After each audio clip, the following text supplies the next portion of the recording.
This Muslim converted to Christian the moment he realized that Islam is paganism. Yes, you'll be very shocked at what you are about to learn right now. Watch this video and share your opinion. Are you also drawn to kissing and smothering a black stone like Muhammad did when he made the pilgrimage to Mecca, which is sunnah that you have to do? If you go to perform Hajj or Umrah, which you must do once in your lifetime, you have to perform the rites of pilgrimage. So you run around the Kaaba 7 times. You run between Safa and Marwa 7 times. Then you throw stones at the Wadi Mina, stones, 7 stones, I believe. And also you must, if it's not too numerous, kiss the black stone and touch it like Muhammad did. And there's a hadith, and I can give it to you now if you want. Umar ibn al-Khattab, the second caliph, when he went to kiss it, he goes, I know you're a stone that neither harms nor benefits. Had I not seen Allah's messenger kiss you, I would not kiss you. So why did your prophet smooch a black stone?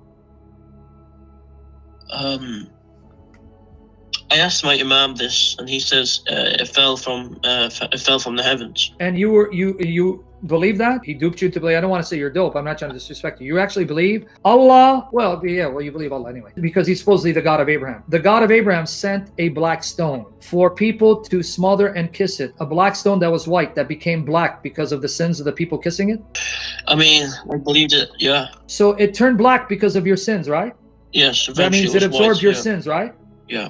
So a black stone can absorb your sins, but Jesus can't bear your sins and die for your sins. Yeah, you guys make sense. So how do you know Satan didn't deceive Muhammad? Well, because he was pretty victorious throughout. Victorious how? By the sword, by subjugating people and raping women and prostituting them, according to the Quran and the Sunnah, and that you consider a victory? I was referring to, the kind of, military, how it got rid of pagan Arabia. And he got rid of what? How do you know he got rid of pagan Arabia when Islam is steeped in paganism? For example, one of the practices that you're supposed to do if you're a Sunni and not a Quran only Muslim, if you can afford it once in your life, you have to travel to Mecca, perform the rites, and then kiss and touch the black stone. Why do you do that? So the view on that, I've heard it said like this before, in the explanation to me was always that, this is how they always did it way back when, Back when? Like Abraham, Ishmael. What proof do you have historically, archaeologically, before Islam that Ishmael settled in Mecca? Can you give me pre-Islamic, textual, historical, archaeological proof, independent of later Muslim traditions, that say Ishmael lived in Mecca, Abraham visited him, and then enshrined a black stone for you to smother? It's claimed by the Quran, but other than that, no. No, there's nothing in the Quran that says that. In fact, here I'm going to make a challenge out of love. Show me a single verse in the Quran where it says that the house that Abraham Ishmael built is in Mecca in Arabia. It's not in the Quran. All right.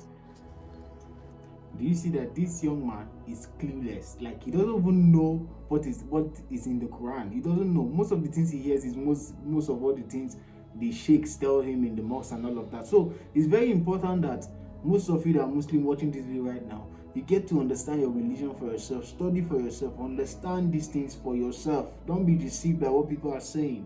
Do you understand? Let's continue.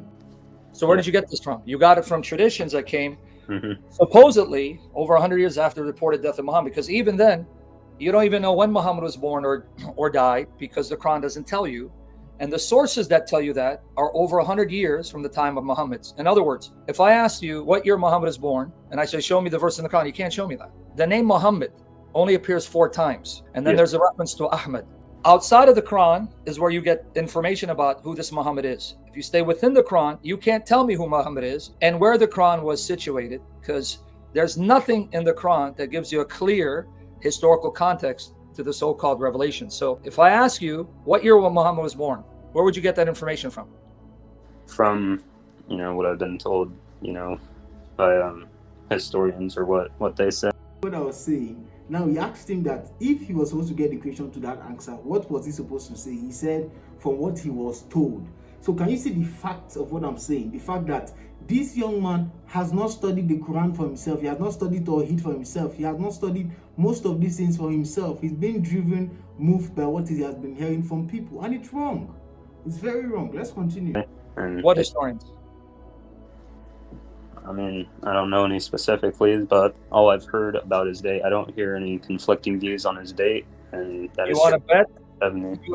You have the same type of scholarship that you've been appealing to, that say that the historical Muhammad is nothing like the later mythical Muhammad, and people are now even questioning whether Muhammad existed.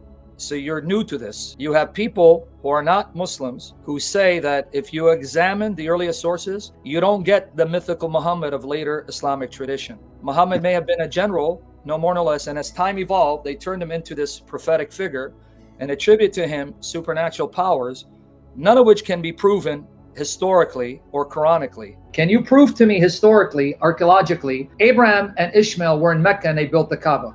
What proof do you have aside from Muhammad in the Hadith? I don't have anything other than the Quran, but where did you get the idea that like pagans did the circling of the Kaaba? How many idols were in the Kaaba? 365. Why do you think there are 360 idols in the Kaaba? Because the pagans had no storage, so they decided just to put the stones there? The idols there? I think I'm not sure. It has something to do with the calendar. No, it has nothing to do with the calendar. It has to do with the fact that the Kaaba was a shrine for the god that they believed was a chief god, and they would come and perform rites in honor of the god, and then they housed their gods and goddesses there to honor them as well. Because if you're telling me they didn't perform these practices, which I'll show you they did from your own hadith, then how in the world did that Kaaba end up with 360 idols that Muhammad then later on destroyed? I'm not sure. Okay, now, so the whole point is, even your Muslim scholar The young man does not know. He doesn't know what most of these things entails. He doesn't. will tell you, the pagans before Muhammad would circumambulate the Kaaba, run around 7 times, because this was part of their practice. But they say that's because they inherited from Ishmael, who taught it to them, but then they corrupted its meaning. Yeah. So that's an admission the pagans did it. But now you're trying to explain away, saying, well, the reason why they did it is because Ishmael was the one who built the Kaaba with Abraham. He taught his descendants how to perform the rites around this building in honor of the God of Ishmael, but then his descendants later on corrupted it and turned it into a pagan festival, and then Muhammad restored it. So that's right. So at least we're admitting the pagans did it. But now you need to prove it's not a pagan practice that originated from paganism, but from Ishmael. What's your proof? The Quran says that Abraham and his son built the first house of Allah, and that's the I'll Kaaba. give you $1 million to show me in the Quran where it says that's the Kaaba in Mecca. Chapter 2 of the Quran, verse 127 to 133. Show me where it says this house they built was in Mecca, and it's the Kaaba.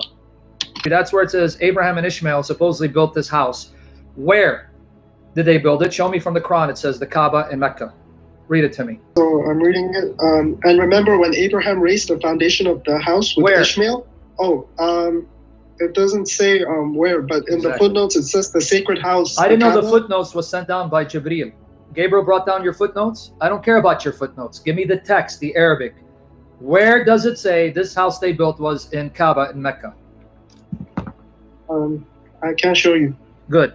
Now go to chapter 3, verse 96. Okay, surely the first house of worship established for humanity is the one at Becca, blessed sanctuary and a guide for all Okay, now people. prove to me Becca is Mecca. Prove it. I don't think I can. Exactly. Do you now see that Islam is totally a lie? Yes, Islam is totally a lie. Most people don't understand Islam as a matter of fact. I myself speaking to you right now, I was a Muslim. I converted to Christianity because this thing is a lie. This thing is not true. Most people don't understand what it entails. Most people don't understand. Let's continue. If you go by the Quran, you have no idea where Becca is because there are many places that had the same name. And you have no proof that the house that Abraham Ishmael built is in Mecca, and it's the Kaaba. That comes from the Islamic tradition in 200 years after the death of Muhammad, or over 100 years after the death of Muhammad.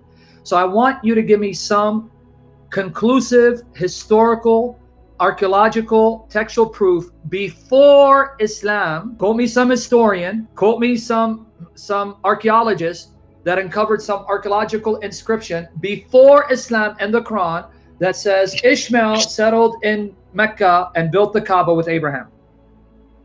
I don't think I can, but do you think it might be possible that because this was an illiterate community in Arabia, that they don't have preserved historical writings? So you mean the pagans and the Jews, the Romans, the Greeks, the Babylonians, the Assyrians, the Egyptians, and the Jews would have been interacting with the Arabs. None of them would mention that there is this shrine in Mecca that goes back to Ishmael? These literate societies that have been around for thousands of years? Because you're telling me the Kaaba was built at the time of Abraham. Well, that's 2,000 years before Christ. So you're saying 2,000 years from Abraham to Jesus, not a single mention of this holy house built by Ishmael or Abraham, not even from the Jews in their own writings?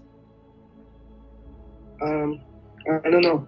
Of course you don't know, because there is no proof. That's my point. You blindly followed the lies that you were handed by the Muslims. The point I'm trying to get at is your religion is paganism. You bow to a structure. You don't know why you're bowing to it. The Jews knew why they were bowing to the temple, because God said, I'm going to be here with you in this house in a unique way. Put that aside. You're bowing to a statue or building. Your prophet kissed and smothered a black stone that he said became black from the sins of those that touch it, because it absorbs their sin. And that black stone is going to come to life with 2 eyes and a tongue to intercede for you. And you still think you're a monotheist. And this religion makes more sense than Christianity. Do you see for yourself that right now, this Muslim does realize that Islam is paganism?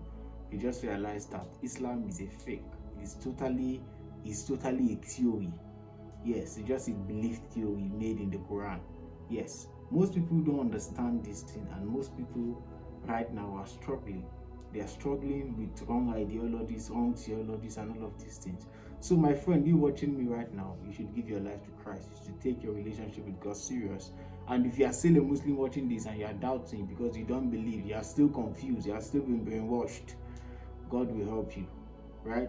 So subscribe to our YouTube channel, share this video, and then wait for our subsequent videos. I love you guys.